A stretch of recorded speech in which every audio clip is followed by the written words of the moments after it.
Welcome to the Fear and Greed Afternoon Report for Thursday, the 3rd of February 2022. I'm Sean Aylmer. Every afternoon, we bring you the 5 news items that happened today that you need to know about. Let's jump into it. Story number 1 is all about markets. The S&P ASX 200 closed down slightly today to finish at 7,078 points. It's still up 3.5% over the past 5 days.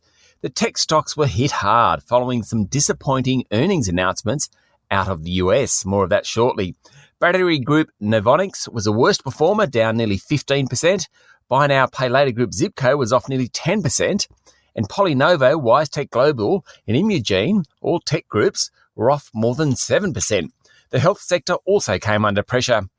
At the other end of the spectrum, Nufarm was the best performer, up 20% after it said quarterly revenue was up sharply. The miners did well while the banks were mixed.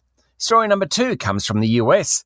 For just a few hours today, it seemed that Captain Cook's ship, the HMS Endeavour, had been located in Newport Harbour, Rhode Island, a site that historians had pondered about for some time. The celebrations after the announcement by the Australian National Maritime Museum that the wreck was found were very short-lived, when the lead investigator said the announcement was a breach of contract and there was no indisputable data to prove it was the Endeavour. Well, that means we still really don't know the truth about it. Is it the Endeavour or not? Who knows?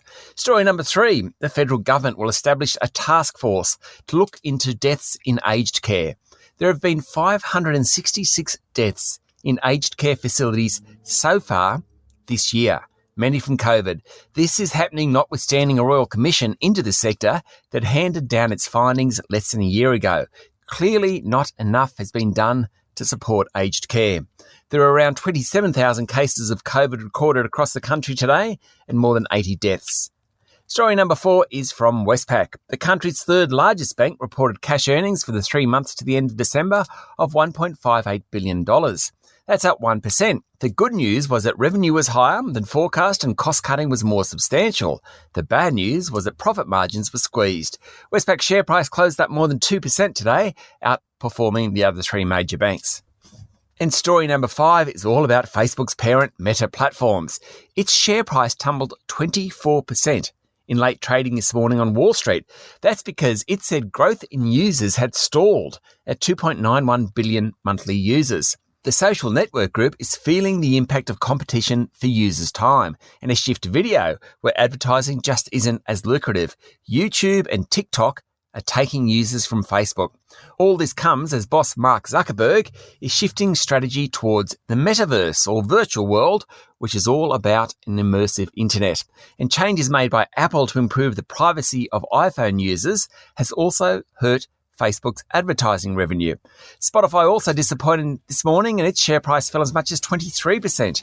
A local company hit hard by the drop in Meta's share price was fund manager Magellan, which has a big stake in the social media giant. Its share price fell 7% today. That's it for the afternoon report for Thursday, the 3rd of February 2022. Don't forget to hit follow on the podcast and find Fear and Greed on LinkedIn, Twitter and Facebook. Join Michael Thompson and I tomorrow morning for the Friday Fast 5 by Fear and Greed. I'm Sean Aylmer. Enjoy your evening.